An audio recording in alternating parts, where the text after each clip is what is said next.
마지막 부분에 왔는데, 우리가 마태복음 처음 시작할 때 예수님께서 어떤 분이신가 그렇게 소개를 하는 것입니다.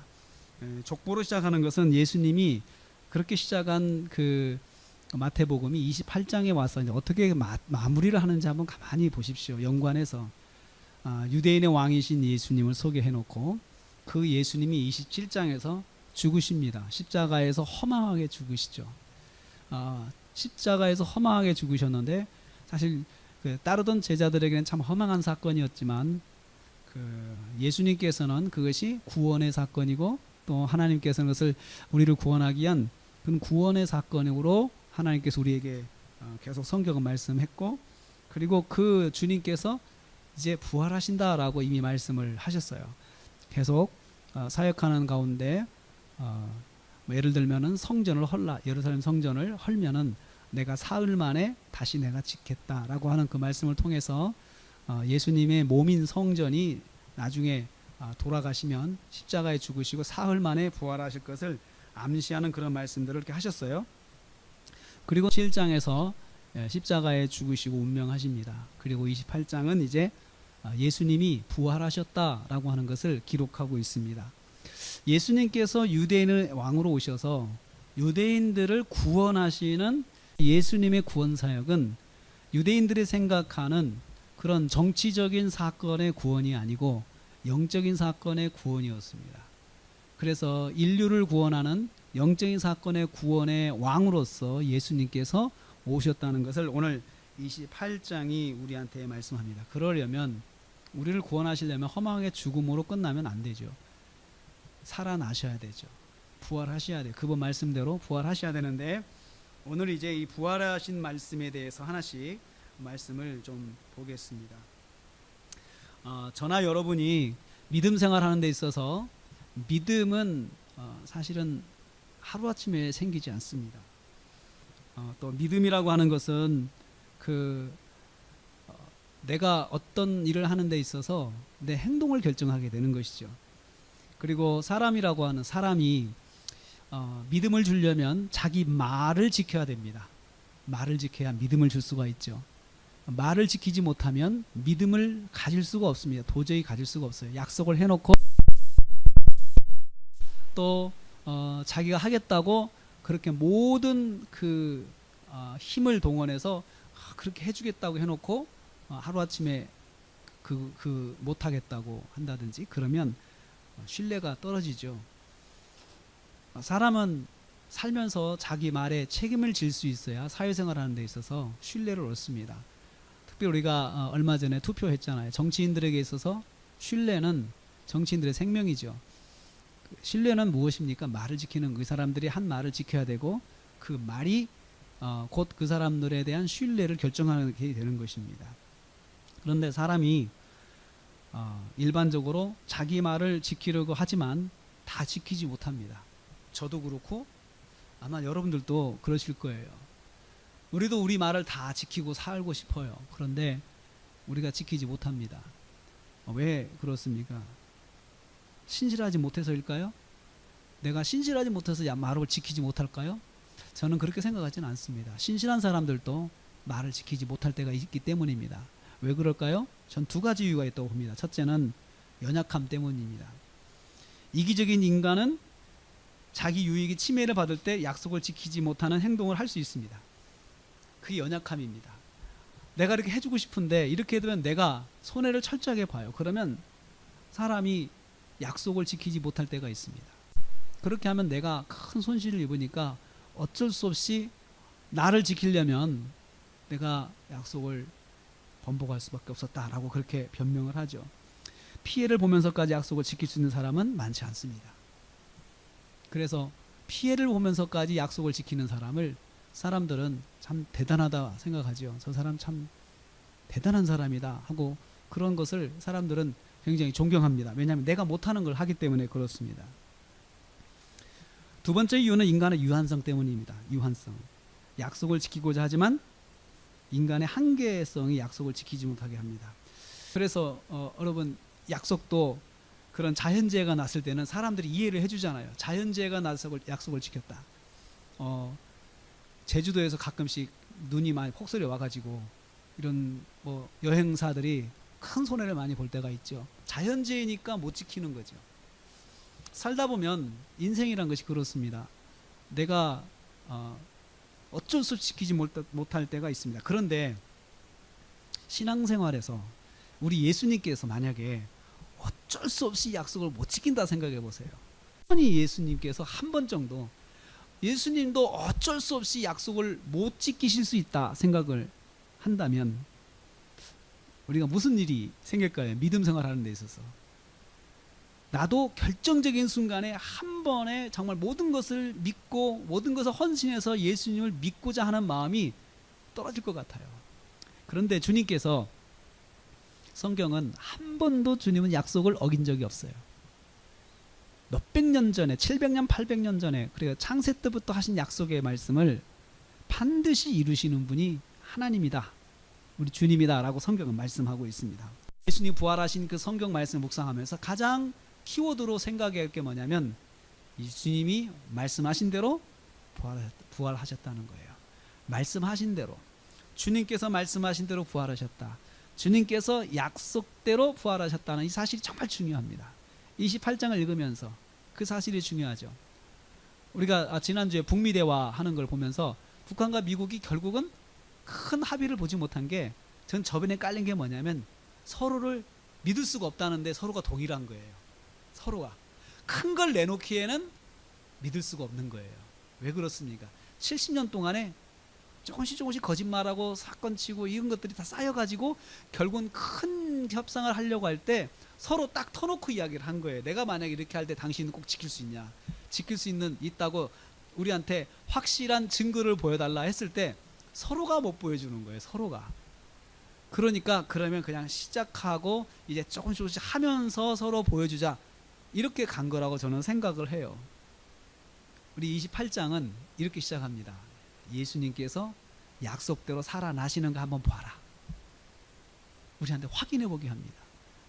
그런데 예수님께서 살아나시는 일은 여러분 가능한 일이 아니잖아요. 불가능한 일이죠. 그래서 지금도 사람들은 믿지 못하는 사람들이 많아요. 안 믿어. 어떻게 사람이 죽었다가 살아난다는 거냐라고 그렇게 생각하면서 믿지 못하는 지금도 있거든요. 그런데 성경은 그렇게 이야기합니다. 자, 한번 확인을 해봐라. 예수님이 살아나셨나 살아나지 않으셨나 확인해봐라 라고 해서 시작을 합니다. 안식일이 다 지났다. 여기 안식일이 다 지났다고 하는 것은 예수님께서 약속하신 3일이 됐다는 이야기예요. 예수님께서 약속하신 3일.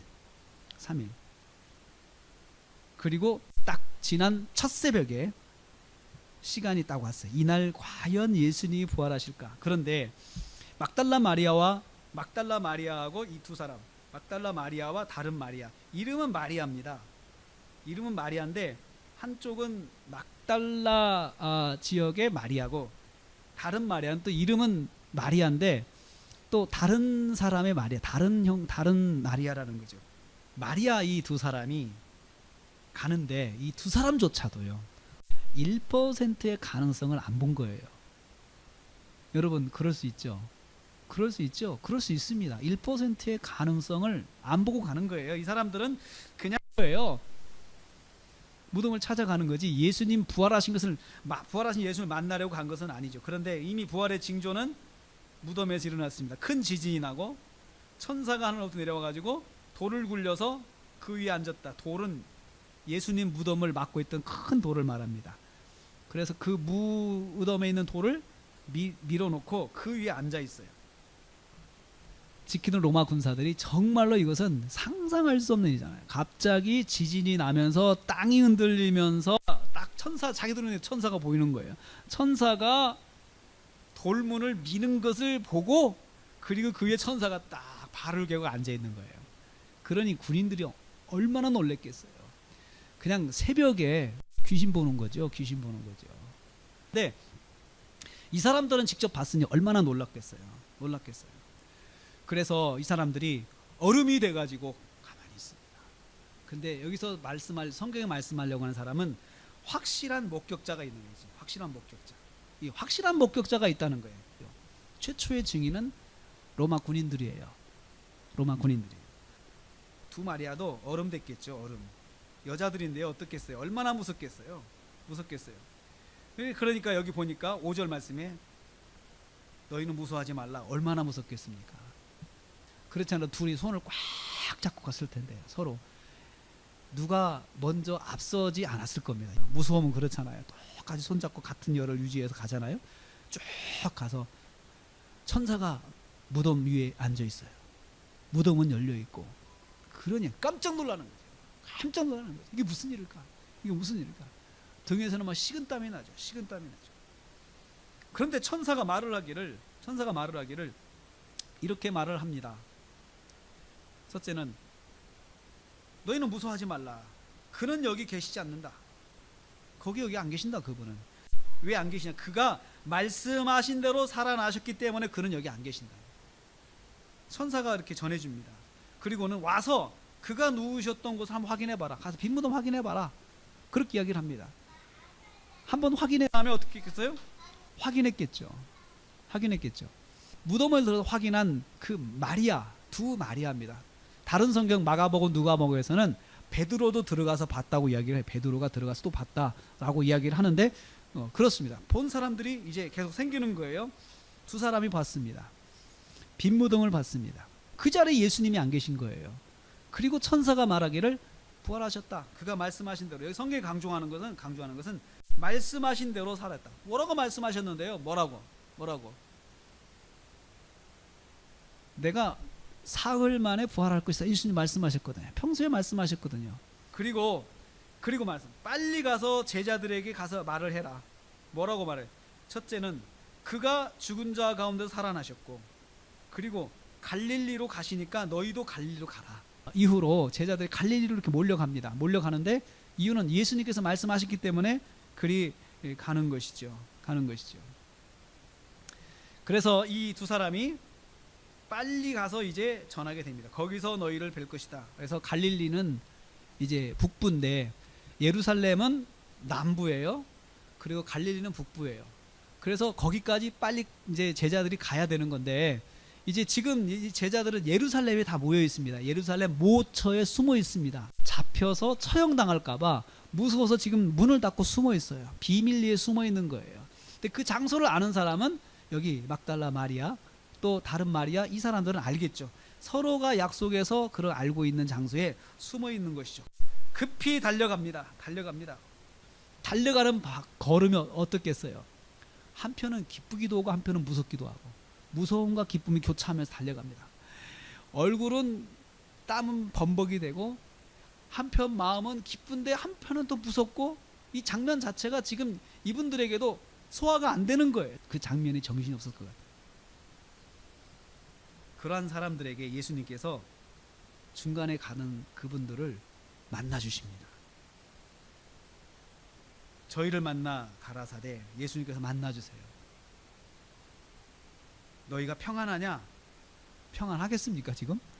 근데 이 말은 히브리어로는 샬롬이에요. 샬롬 그러시죠. 샬롬. 예수님께서 샬롬 그러니 이 사람들이 이제 예수님 확인하죠. 그러니까 예수님 붙잡고 나가서 경배를 했어요. 그리고는 예수님께서 말씀 뭐라고 하시냐면 무서워하지 말고 가서 말하라 형제들에게. 뭘 말하라고요? 갈릴리로 가고 내가 거기서 보겠다. 이 말은 누가 한 말이에요? 천사들이 전한 말이에요. 천사들이 전한 말을 예수님이 다시 한번 반복을 하는 거예요. 왜 그렇게 하실까요? 왜? 예수님께서 막 달려가는 여자들을 만나신 이유가 뭘까요? 저는 이렇게 생각을 해요. 많이 생각을 해보니까 이 사람들은 지금 큰 무서움과 큰 기쁨이 교차하고 있잖아요. 그 무서움은 뭘까요? 무서움은 그 천사가 한 말 자체가 믿어지지 않는 거예요. 그리고 그 천사 자체가 무서운 거 이 사람은 처음 봤기 때문에 무섭죠. 그런데 이 무서움이 예수님 보는 걸로 없어져 버리고 기쁨으로 가득 찰 것이에요. 예수님은 이 두 여자의 마음을 아시는 거예요. 그래서 무서워하지 말라 그러죠. 그래서 그들의 마음을 안심시켜 주시는 거예요. 사람들이 그냥 믿고 가도 되는 거지만 예수님을 보여주시는 거예요. 알게 하시는 거죠.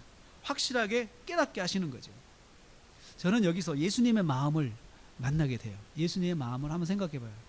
예수님이 어떤 분이냐? 우리가 어떤 말씀을 가지고 믿으려고 할 때 믿으려고 하는 사람들을 믿을 수 있도록, 그 믿음이 설 수 있도록 예수님께서 얼굴을 보여주시면서 이 두 사람 가운데 있는 두려움을 없애. 주님께서는 그 두려움을 극복하도록 도와주십니다. 증거를 보여주세요. 반쪽만 보여주는 게 아니라 손만 보여주고, 자, 손만 보고 알아라, 이렇게 하지 않고 온몸을 다 보여주시면서 확실하게 증거를 보여주세요. 하나님이 주시는 증거는 확실합니다. 애매하지 않습니다. 모호하지 않습니다. 하나님 주시는 사인은, 하나님의 증거는 확실합니다. 바로 이 여자 두 사람에게 보여주신 걸 통해서 우리는 알 수 있습니다. 이 말씀에 또 한 가지 또 적용해야 할 말씀이 있습니다. 그가 말씀하신 대로 부활하셨다 그랬죠. 그가 말씀하신 대로, 그가 말씀하신 대로 살아나셨다 그랬죠. 여기. 그래서 저는 이 말씀을 가지고 이렇게 생각을 해요. 하나님은 말씀하시면 반드시 지키시는 분이세요. 하나님 말씀만 지키시는 분이세요. 여러분 그 사실을 믿으십니까? 하나님 말씀만 지키시는 분. 성경에 시편 33편 9절 말씀 이렇게 기록되어 있어요. 시편 33편 9절 말씀에 그가 말씀하심에 이루어졌으며 명령하심에 건거히 섰다. 그가 말씀하시니까 이루어졌으며, 이건 지금 창조의 사건들을 이야기해요. 또 이후로 하나님 말씀하신 것들은 다 이루어졌다. 과거 완료형이에요. 이미 다 하나님 이루셨다라고 하는 거죠. 하나님은 말씀하시면 이루어 주시는 분이죠. 그런데 우리가 말씀하시면 이루시는 그 하나님의 역사를 체험하려면 어떻게 해야 되느냐? 첫째는 시편 30편 4절에 있는 말씀처럼 하나님을 기뻐해야 돼요. 여호와를 기뻐하라. 그러면 그 마음의 소원을 이루어 주시리라. 하나님 역사하시는 걸 경험하고 싶으면 하나님을 늘 기뻐하는 삶을 살아야 돼요. 하나님을 기뻐한다는 게 뭐예요? 하나님만 보면 하나님, 아유 그래요 하나님을 보니 제가 마음이 풀립니다. 하나님을 만나니 제가 정말 안심이 됩니다. 하나님을 보니, 하나님에서 하나님을 보고 하나님을 생각하는 데서 모든 문제를 풀어갈 수 있는 마음이 있어야 되는 거예요. 내가 무슨 일이 있으면 내가 하나님께 나가야지, 내가 하나님 만나야지, 하나님께서 나에게 역사하실 것이다 라고 하나님 생각하면서 거기에서 걱정과 근심이 녹아지고 하나님께 나갈 수 있는 사람, 이 사람이 기뻐하는 사람.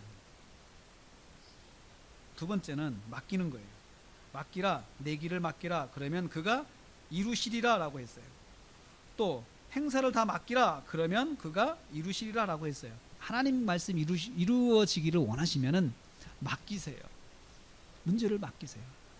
맡긴다고 하는 것은 이것을 여기다 놓는 거잖아요. 이쪽에다 맡긴다. 놓고 그럼 내 손에서 떨어져 있잖아요. 떨어져 있죠. 근데 우리가 보통 붙잡고 있잖아요. 이렇게 붙잡고 서로 안 놓잖아요. 놔, 빨리 놔. 나한테 줄려, 빨리 놔. 근데 계속 붙잡고 내가 고민을 하는 거예요. 이것은 맡기는 게 아니에요. 맡기는 것은 놓고 내 손에 없는, 이것은 훈련이라고 생각을 해요. 마음의 훈련. 그 훈련 중에는 뭐가 있냐면 하나님에 대한 믿음의 훈련이 약해서 그래요. 믿음의 훈련. 하나님께서 하시겠지. 하나님께서. 저는 가끔씩 어떤 문제가 꼬이면 이런 생각을 해봐요. 자, 하나님은 살아계실까? 먼저 질문을 해봐요. 하나님 살아계실까? 자, 내가 지금까지 신앙생활을 해오고 있는데 내 신앙의 근본은 뭘까? 하나님이 살아계시다는 게 근본이잖아요. 그렇죠? 하나님이 살아계시다는 게 근본이기 때문에 이 문제 해결해 주실 거야. 이거 해결해 주실 거야. 하나님 살아계시면. 내가 이렇게 나처럼 맡겼는데 쪽박 찬 사람이 역사상 없단 말이에요. 절대로 없단 말이죠. 그러면 지금 그 문제에 있어서 하나님은 살아계시다 라고 다시 한번 확인할 필요가 있어요. 하나님 살아계시지. 하나님 살아계시지. 그러면 하나님이 그 문제 가운데 개입하시고 역사하실 거야. 나는 하나님께 맡기고 지금 기도하고 내가 할 수 있는 최선을 다하는 거야. 다시 한번 나는 과연 하나님을 믿나? 다시 질문을 하면 거기서 답이 나오더라고요. 그런데 이런 사건이 또 일어납니다. 여자들이 갈 때 경비원 중에 몇 명이 장로들한테 이야기를 해요. 그래서 무슨 사건이 일어나냐 하면은 페이크 뉴스가 나오기 시작해요. 그래서 이제 그 부활의 사건부터 이 가짜 뉴스가 생기기 시작하는데, 그걸 발생한 사람이 누구냐? 경비원 중 몇 사람이에요. 어떻게 그 일이 일어났습니까? 돈 받고 일어났어요. 돈 받고 일어났어요. 그래서 돈을 많이 주니까, 그리고 뭐라고 했어요? 이렇게 말을 해라. 우리가 잘 때에 제자들이 도적질했다. 밤에 와서. 근데 이게 말이 되는 거냐고. 말이 되지 않습니다. 왜냐하면 경비서는 군인들의 수칙 중에 잠자면 죽습니다. 잠자면 사형입니다. 거기가 뚫리면 자기가 경비를 못 쓰면 사형입니다. 헤롯이 감옥을 지키던 그 자기 군병들이 제자들을 지키지 못했을 때 그 사람을 데려다가 죽여버립니다. 이것은 경비병들이 가지는 수칙 중에 하나죠. 로마의 규율이 얼마나 엄격하겠습니까? 세계적인 군대가 로마 아닙니까? 그 군대에서 그 군인들이 그 규칙을 어기고 잠자다가 이걸 뺏겼다. 그것을 천연덕스럽게 힘을 내고 다닌다. 로마 군인이 있을 수 없는 일이죠. 그런데 이 사람들이 이렇게 소문을 내고 했어요. 그래서 총독한테는 우리가 잘 말을 할게, 그 말이죠. 경비 잘못 썼다고 저를 그렇게 책망하면 징계 주면 어떡하죠? 우리가 총독은 알아서 내가 처리할게. 총독한테는 알아서 말할 테니까 너는 걱정하지 말고 말을 해라 라고 하니까 이 사람들이 돈을 받고 가르친 대로 그래서 유대인들 사이에 두루 퍼지게 됐다. 예수님이 부활하신과 동시에 예수님의 부활이 거짓이다. 시체 도둑설. 그때부터 시작이 됐어요. 누가 시작을 했느냐? 로마 군인 중에서 경비 섰던 사람 중에서 돈을 받고 그렇게 시작했다는 거죠. 그렇게 해서 가짜 뉴스도 같이 생산이 됐습니다. 그런데 주님께서 40일 동안 계시면서 제자들에게 보이셨다라고 했어요. 40일 동안. 사도행전 1장 3절에 40일 동안. 그러면서 누가 봤냐면요. 처음에는 베드로가 봤어요. 베드로가 제자 중에서는 베드로예요. 막달라 마리아와 다른 마리아는 이미 예외가 됐죠. 왜냐하면 이 사람들은 가서 현장에 확인한 사람들이고 알려준 사람들인데 제자의 반열에 들어가 있지 않잖아요. 그러니까 제자 중에서 게바가 베드로, 그 다음에 12제자, 그 다음에 문제는 500여 명의 형제들 500여 형제들에게 일시에 보이셨어요. 그럼 증인이 지금 500명이 넘어가죠. 지금 이 사람들, 그리고 야고보도 보고, 그 다음에 모든 사도라고는 하는 것은 사도는 예수님께 직접 가르침을 받은 일대 제자들을 사도라고 그래요. 그래서 사도들 중에 대표가 12제자예요. 그러니까 예수님은 12제자 주변에 12명, 그 다음에 70명, 그 다음에 또 그 주변에 사람들이 있어요. 500여 거예요. 500명 있어요. 500여 형제. 그리고 그 밖에 예수님이 강의하실 때마다, 설교하실 때마다 직접 들었던 사람들, 가시권 안에서, 가청권 안에서 들었던 사람들이 다 제자들이죠. 이 사람들에게 보이셨는데 그 사람들 몇 명인지는 알 수가 없어요. 근데 이 사람들은 다 예루살렘에서 예수님의 부활을 목격했던 사람들이에요. 예수님 부활하신 그 상시로 가면 넘치는 게 지금. 그리고 어느 문헌도 반박하지 못했어요. 넘치는 증언에 대해서.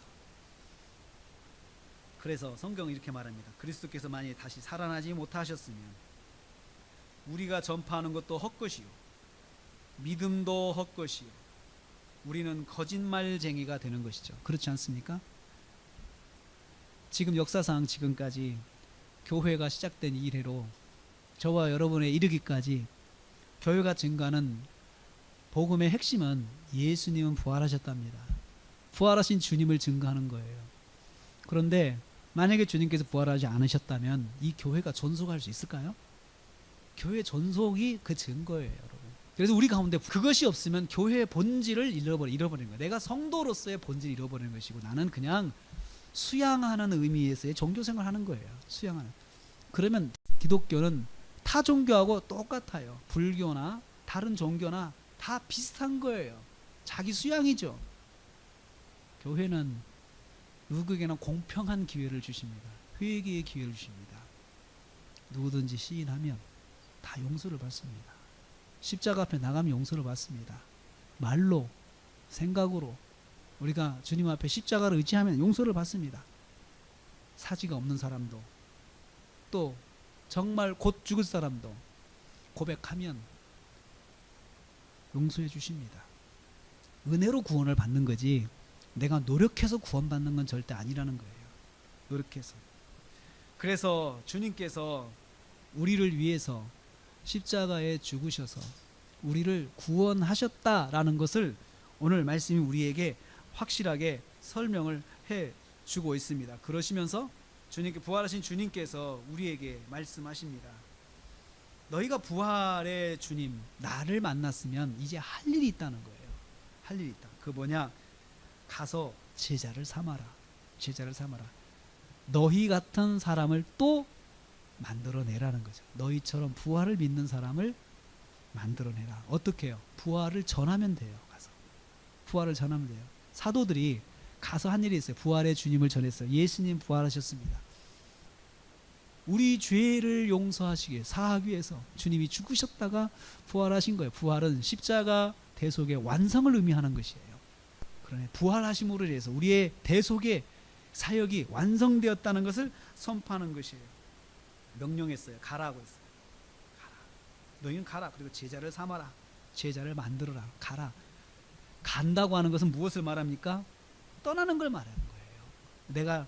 전도는 내가 있는 곳부터 시작을 해서 내가 내 옆에 있는 곳도 전도하고 그 다음에 거기다 더 먼 곳도 전도하고, 그런데 옆에 있는 곳은 내가 조금 시간을 내서 가야 되죠. 그런데 더 먼 곳은 현재 있는 삶을 좀 정리를 하고 나가야 돼요. 그런데 더 먼 곳이 있어요. 땅끝은 외국을 말하는데 문화와 언어가 다른 것이 외국이죠. 땅끝이죠. 그곳에 가려면 다 정리를 해야 돼요. 이 삶을 정리를 해야 돼요. 그리고 가서 할 일은 부활의 주님을 전하라는 거예요. 그것이 모든 성도에 주신 사명이 뭐냐면 가서 제자 삼으라는 것이에요. 한번 그런데 헌신을 해봤으면 좋겠어요. 여러분 한 그런 비전을 가져보십시오. 지금은 내가 살면서 내가 가까운 데서 예수님의 복음을 전하지만 부활하신 주님을 전하는 것이지만 언젠가는 내가 내 모든 걸 정리하고 내가 문화가 다르고 언어가 다른 곳에 가서 예수님을 전해야 되겠다라는 생각을 한번 해보십시오. 그러기 위해선 가라. 우리가 지금 살던 곳에서 떠나서 다른 곳으로 가라. 모든 족속이라고 그랬어요. 모든 족속이라는 것은 따지지 마라. 민족 따지지 마라. 인종 따지지 마라. 가서 이 사람들을 제자를 삼아라. 복음을 전해줘라. 그리고 그들에게 아버지와 아들 성령으로 세례를 주고 세례를 베푸는데 삼위 성령 하나님 이름으로 성령을 줘라. 세례를 줘라. 성부와 성자와 성령의 이름으로. 이 말은 세례를 준다고 하는 건 이 사람이 완전히 거듭난 사람으로 도와주는 것이에요. 완전히 예수님의 사람, 하나님의 사람으로 도와주는 거예요. 그렇게 해주고 그 다음 할 일이 있어요. 이 사람들이 배운 말씀을 지켜나갈 수 있도록 이건 가르치는 거죠. 성경 구절을 가르쳐서 이 말씀을 알려주고 그 말씀대로 지킬 수 있도록 이 사람들을 도와줘라. 말씀대로 지키는 삶을 살 때 그러면 자립할 수 있거든요. 그래서 교회 제자 훈련이 필요한 거예요. 이 사람들이 스스로 지켜나갈 수 있도록. 다른 거 아니에요. 그리고 약속하십니다. 내가 항상 너희와 함께 하겠다. 이 약속의 말씀. 항상 너희와 함께 하겠다. 임마누엘이라고 하는 다른 말로 합니다. 임마누엘 함께 하시겠다. 사랑하는 성도 여러분, 오늘 주님께서 부활하신 주님께서 28장에 주님 부활하셨는데 너무나도 부활의 증거는 명확하고, 그리고 부활의 증거를 본 저와 여러분이 어떻게 살아야 될까를 말씀해 주셨습니다. 가서 제자를 삼는 삶을 살아야 돼요. 지상 명령이에요. 그래서 그들이 그렇게 갑니다. 우리 믿음 생활하는 데 있어서 부활하신 주님을 믿지 못하면 우리의 믿음은 알맹이 없는 껍데기밖에 되지 않아요. 그리고 믿음의 능력이 없어지는 것이에요. 우리가 부활의 주님을 전하지 못하면 종교 간의 통합이 가능해요. 사실은 우리 기독교가 왜 다른 종교하고 왜 대화를 못하냐? 결국 가서는 부활하신 주님을 인정하지 않는 거예요. 그러면 다른 거는 같이 할 수 있다고. 좋은 일, 이웃 돕기 같이 할 수 있어요. 그런데 다른 종교들은 부활의 신앙이 없기 때문에 다 똑같아요. 비슷해요. 또 거짓말하지 말자, 이런 건 다 비슷해요. 그들은 대화가 가능하죠. 근데 우리는 그게 결정적으로는 그것 때문에 어려움이 있습니다. 사랑하는 성도 여러분, 마태복음 이렇게 마감을 했습니다. 부활의 증인이 되라. 여러분은 부활의 증인이 되어야 됩니다. 그것이 우리의 사명입니다. 우리가 예수 믿는 이유가 뭐냐고요? 부활의 증인이 되는 거예요. 잘 먹고 잘 사는 것이 목적이 아니에요. 잘 먹고 잘 사는 것은 우리에게 오는 선물로 주시는 거예요. 부활의 증인이 되면 하나님께 우리에게 복을 주세요. 그래서 우리에게 걱정하지 말고 증인의 삶을 살라 말씀하셨습니다. 사랑하는 성도들 여러분, 지상 명령을 수행하는 저 여러분 되시길 주님의 이름으로 축복합니다.